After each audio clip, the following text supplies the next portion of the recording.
A gente aproveita para dar um pulo lá no Senado, o ministro está indo para lá e a nossa Flávia Alvarenga já está por lá também. Aliás, está ao lado do senador Alessandro Vieira, do Cidadania de Sergipe, que é uma das pessoas, um dos senadores que vão participar desse depoimento de Marcelo Queiroga. Flávia. Júlia, a gente está ao lado do líder do Cidadania aqui no Senado, o senador Alessandro Vieira, e ele é autor de uma série de requerimentos para quebrar os sigilos telemáticos e telefônicos de uma série de pessoas. Bom dia, senador. Muito obrigada pela sua participação. A votação desses requerimentos, que tem a quebra, portanto, do sigilo telefônico e telemático do ex-ministro Pazuello, do ex-ministro Ernesto, tem inclusive do vereador Carlos Bolsonaro, ficou para amanhã essa votação. Ficou para amanhã porque está faltando acordo. Por que é tão importante votar esses requerimentos? Vai chegar a mais provas, por exemplo, do funcionamento do gabinete, da assessoria paralela? Bom dia, muito bom estar falando com vocês. Sim, os requerimentos são fundamentais para você aprofundar essa investigação. Eu preciso ter mais dados de relacionamentos entre essas pessoas e, eventualmente, conteúdo da troca de mensagens. Não conseguimos colocar hoje em pauta por uma falta de acordo ainda no grupo majoritário da CPI, mas a expectativa é de votar dentro dessa semana. O senhor acha que esse gabinete continua funcionando e é isso que vocês vão tentar na oitiva de hoje, por questionar o ministro Marcelo Queiroga, se ele tem ou não autonomia para atuar dentro do Ministério? Sem dúvida. É essencial que a gente tenha clareza de se o ministro pode fazer um trabalho técnico ou se ele vai ser impedido, como foram Nelson Teich e Henrique Mandetta. É muito importante que a gente tenha, brasileiros em geral, a consciência de que a saúde pública está sendo tratada com a técnica adequada e não em bases de teorias de WhatsApp. Ok. Senador, bom dia para o senhor. A Júlia do Ailib aqui de São Paulo. Obrigada pela sua presença no Em Ponto. Eu quero voltar a essa questão da Flávia a respeito dos requerimentos, porque um dos pontos de maior polêmica é o que diz respeito ao filho do presidente Carlos Bolsonaro. É isso que está levando a divergência dentro desse grupo de oposicionistas mais independentes. O senhor disse que não teve acordo antes. O senhor acha que há possibilidade de se fazer um acordo e conseguir avançar nas investigações, colocar Carlos Bolsonaro como um dos alvos, que na avaliação de vocês seria importante para entender como é que funcionava esse gabinete paralelo? Eu tenho certeza de que é possível chegar a um acordo para avançar nas investigações e aprovar quebras de sigilo. A inclusão ou não do vereador Carlos Bolsonaro vai depender da maioria. O fato é que uma investigação técnica não pode olhar para nome, filiação ou CPF. Tem que cuidar para aquilo que é necessário para ter os dados. No caso específico, é uma figura importante nesse mundo paralelo onde aparentemente vive, na maior parte do tempo, o presidente Jair Bolsonaro. Senador, o Otávio Guedes aqui do Rio de Janeiro, bom dia. O Queiroga, o ministro Queiroga, acabou de ser entrevistado pela Raquel Portalegre e explicou a não contratação, a não nomeação da Luana, da doutora Luana, porque ela não seria a pessoa para resolver divergência entre médicos. O senhor, estamos entrando na sexta semana, o senhor classificaria essa polêmica de cloroquina sobre divergência entre médicos? Não existe divergência entre médicos. Infelizmente, o ministro Queiroga, se vai nesse caminho, vai muito mal.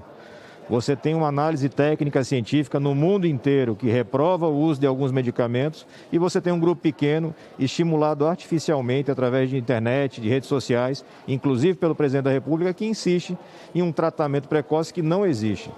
Então é lamentável se ele vai fazer uma opção política por tentar maquiar o que de fato foi uma rejeição política e ideológica do presidente e do seu núcleo, a nomeação de uma técnica. É lamentável esse começo de depoimento, nem depoimento é ainda, já começa muito mal.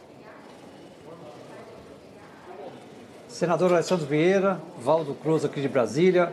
Senador, a CPI já avançou muito na questão da existência do gabinete paralelo, né? Esse grupo de aconselhamento que dava exatamente uma mensagem para o presidente num caminho equivocado de combate ao coronavírus. Já também está comprovada a questão de que o governo tentava fazer o uso aí da cloroquina para a imunidade de rebanho. Eu pergunto para o senhor, e o caminho dos interesses econômicos que podem estar por trás da divulgação da cloroquina? Como é que estão as investigações da CPI nesse sentido? Nós estamos apresentando novos requerimentos e pedidos de quebra nesse sentido. Identificar se, além da aparente loucura pseudocientífica, você tem algum interesse econômico por trás da insistência em medicamentos que a ciência no mundo inteiro já reprovou. A gente não está interferindo na autonomia do médico. Essa deturpação, esse desvio, essa cortina de fumaça é apresentada todos os dias pelo governo. Não é isso. É a adoção de uma política pública de saúde com gasto do nosso dinheiro, o dinheiro que sai do imposto, em políticas que não têm lastro técnico, que não têm respaldo científico adequado. Você tem acesso a evidências de alta qualidade e escolhe seguir a corrente do tio do WhatsApp. Isso não é admissível. Senador, uma outra questão. Na quinta-feira, quem vai prestar depoimento é o governador do Amazonas, Wilson Lima.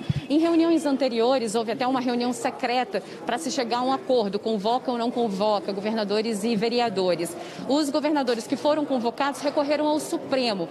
Como o senhor acha que essa questão vai ser resolvida? Está demorando? Porque o tempo vai passando e quanto mais cedo a gente ouvir as pessoas, melhor para fechar um relatório, né? Não, sem dúvida, é uma questão que está judicializada.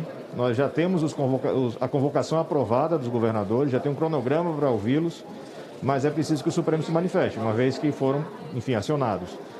Quinta-feira, a expectativa, uma oitiva muito importante. Amazonas, Manaus está no centro da CPI, está no fato determinado. 4 operações da Polícia Federal, pessoas morrendo por falta de oxigênio. É uma oitiva muito importante, mas depende do Supremo. Ok, obrigada. Senador, Júlia aqui de novo. Queria saber a expectativa do senhor para o depoimento de amanhã, então, já olhando para o que vem pela frente, Elcio Franco, se há algo do depoimento de hoje com Queiroga que pode dar pistas ou ajudar nos questionamentos de Elcio Franco, que foi o número 2 do Ministério durante o período de Pazuello.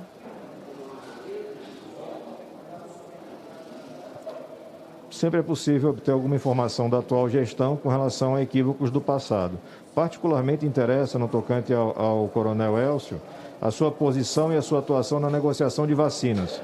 Ele representava o Ministério, por exemplo, na negociação da Pfizer. O ex-ministro Pazuello, só entra nesse circuito em dezembro, mas as tratativas começam em março. Então é preciso entender como ele agiu, quais foram as fundamentações para as escolhas que ele fez, porque aparentemente, o que os documentos mostram, foram escolhas profundamente equivocadas. O Brasil deixou de adquirir vacinas quando poderia ter feito e aparentemente sem nenhuma justificativa técnica. Senador, é o Otávio Guedes aqui de novo. Senador, qual a participação do gabinete do ódio em toda essa crise sanitária?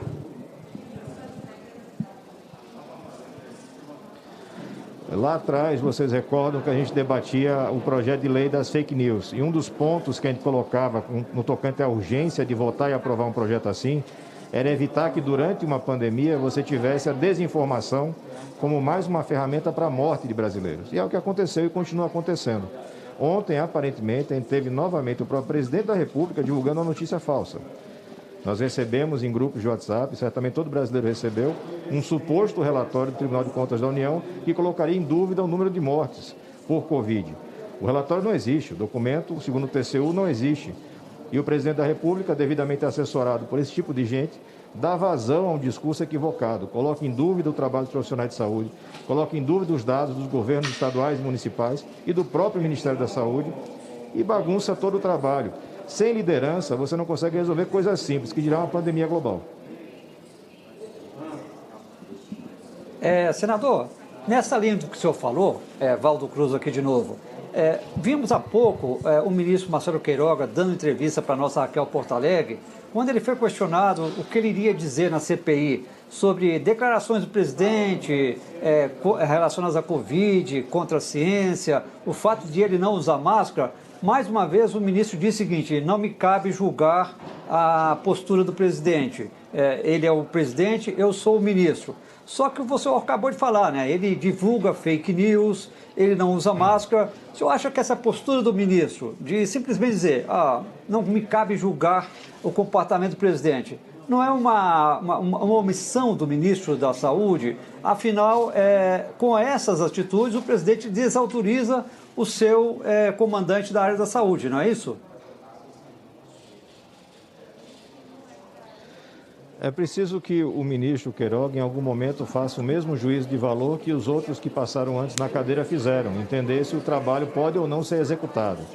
Se ele não tem respaldo e autonomia técnica para fazer um trabalho efetivo, não adianta ficar na cadeira só pelo cargo, pelas benesses e pelo carro preto que a gente viu nas imagens. Não deveria ser assim, pelo menos. O presidente da República tem a obrigação de liderar o Brasil com base em dados concretos científicos. Ele não está falando de uma brincadeira, não é uma piada de mau gosto como ele faz nas lives a cada semana. É a vida das pessoas, é a saúde das pessoas. E, infelizmente, a escolha é pelo confronto de um debate vazio de internet, desinformação, mentiras, e isso tudo se transformando em política de governo. Não cabe num país democrático. Senador, muito obrigada pela sua participação no Em Ponto e boa reunião para o senhor.